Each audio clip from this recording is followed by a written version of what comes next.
Hello everyone, study tube the learner choice में आपका स्वागत है। मैं आज लेकर के आया हूँ एसएसटी क्लास 10 यानी कक्षा 10 सामाजिक विज्ञान का गेस पेपर का सॉल्यूशन यानी आंसर की। तो सबसे पहले क्वेश्चन का आंसर होगा, ठीक है, जो सबसे पहला क्वेश्चन है उसका आंसर होगा क्या? गैरीबाल्डी। इटली का एकीकरण किसके नेतृत्व में किया गया? तो जो इटली का एकीकरण है वो गैरीबाल्डी के नेतृत्व में किया गया। दूसरा है, रॉलेट एक्ट कब पारित किया गया था? रॉलेट एक्ट 1919 में पारित किया गया था। जो रॉलेट एक्ट है 1919 में पारित किया गया था। तीसरा, श्रीलंका में निम्नलिखित में से कौन सा समूह अल्पसंख्यक है? आप इस बात का ध्यान दीजिए कि अल्पसंख्यक और बहुसंख्यक, यहाँ पे अल्पसंख्यक पूछा जा रहा है तो जो ईसाई धर्म के लोग हैं वो अल्पसंख्यक है। ये बहुत कम मात्रा में है वहाँ पर, यानी कि इनकी संख्या बहुत कम है। नेपोलियन का संबंध किस देश से है? तो नेपोलियन का संबंध फ्रांस से है। ठीक है, जो नेपोलियन है उसका संबंध किस देश से है? फ्रांस से। निम्नलिखित में से कौन सा विषय संघ सूची से संबंधित है? तो संघ सूची से संबंधित विषय है प्रतिरक्षा। ये रिपीटेड क्वेश्चन है, ठीक है, ये उसमें भी था इसमें भी है।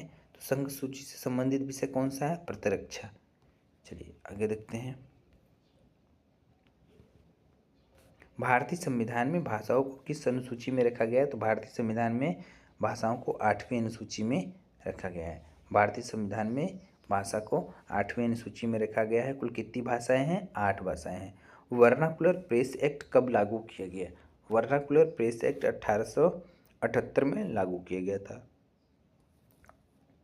रक्षा सूची के अंतर्गत आता है।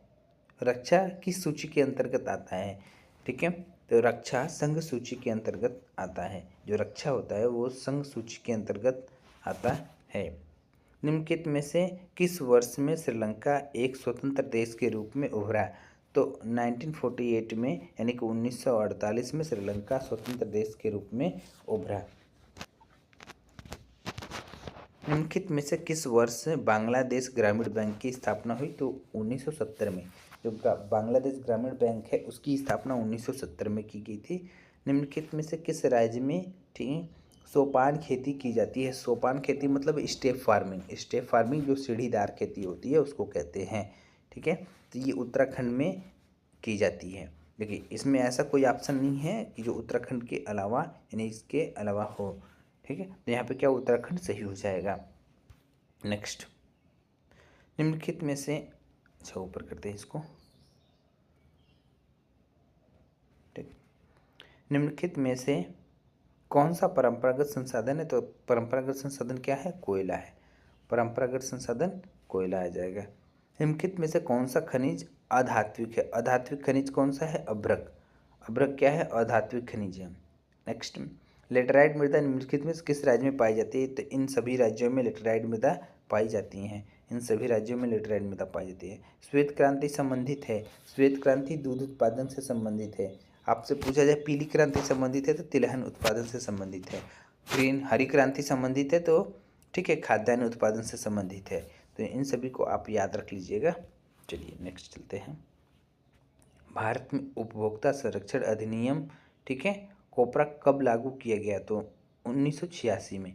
भारत में उपभोक्ता संरक्षण अधिनियम कोपरा 1986 में लागू किया गया था। 1986 में। भारत में आर्थिक, ठीक है, भारत में आर्थिक उदारीकरण की शुरुआत कब हुई? भारत में आर्थिक उदारीकरण की शुरुआत कब हुई? तो भारत में आर्थिक उदारीकरण की शुरुआत 1991 में हुई थी।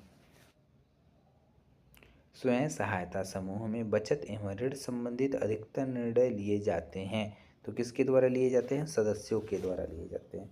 जो उनमें सदस्य होते हैं उनके द्वारा ऐसे अधिक निर्णय लिए जाते हैं। सेवा क्षेत्रक निम्नलिखित में से किस क्षेत्र के अंतर्गत आता है? तो सेवा क्षेत्र तक क्या है? वो तृतीय क्षेत्र के अंतर्गत आता है, टर्सरी सेक्टर के अंतर्गत आता है। लोकतंत्र का प्रमुख गुण निम्न में से कौन सा है? देखिए पिछले पेपर में अवगुण पूछा गया था, यहाँ पे गुण पूछा गया, तो ये सभी क्या हैं? इसकी गुण हैं। देशभक्ति होनी चाहिए, राष्ट्रीय चरित्र का निर्माण करना चाहिए, ठीक है, प्रगतिशील सरकार हो, ये सभी क्या हैं? गुण हैं।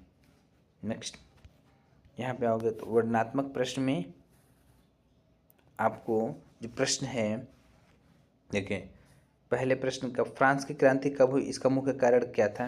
तो जो हिस्ट्री इतिहास की किताब होगी उस पर आपको मिल जाएगा, ये पेज नंबर 5 पे। ठीक है, G77 ये मिल जाएगा 76 पे। और नेक्स्ट बुक में आएंगे यानी कि लोकतांत्रिक में, तो इसमें मिलेगा आपको 79 पे। इसका आंसर मिलेगा 91 97 पे। ठीक है, नेक्स्ट आओगे तो भारतीय कृषि और वैश्वीकरण के प्रभाव की टिप्पणी कीजिए, 47 पे मिलेगा। ठीक, आप सबके सभी क्वेश्चंस के सामने आप देख पा रहे हो कि मैंने पेज नंबर लिखा हुआ है। आप पेज नंबर ढूंढेंगे तो आपको मिल जाएगा। बस आपको इस बात का ध्यान दिला है कि कौन सा बुक हमें खोलना है। आगे देखिए, ये सारे हैं क्वेश्चंस, सभी के सामने आपको मिल जाएंगे पेज नंबर। आप पेज नंबर से आंसर ढूंढ सकते हैं आराम से। ये मैप वाला है, उसका है। ठीक है, तो आज के लिए इतना ही। वीडियो में लास्ट तक बने रहने के लिए आपका बहुत बहुत धन्यवाद। अगर वीडियो अच्छी और इन्फॉर्मेटिव लगी हो तो वीडियो को लाइक शेयर एंड सब्सक्राइब अवश्य करें।